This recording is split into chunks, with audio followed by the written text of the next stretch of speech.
just got off work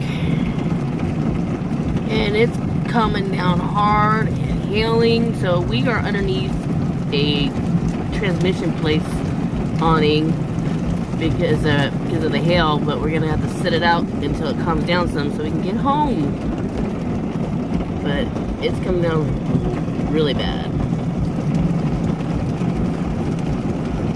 I would roll down my window, but I'll get soaked. Probably not a good idea. Not a good idea, no. But yeah, it's bad. Really bad.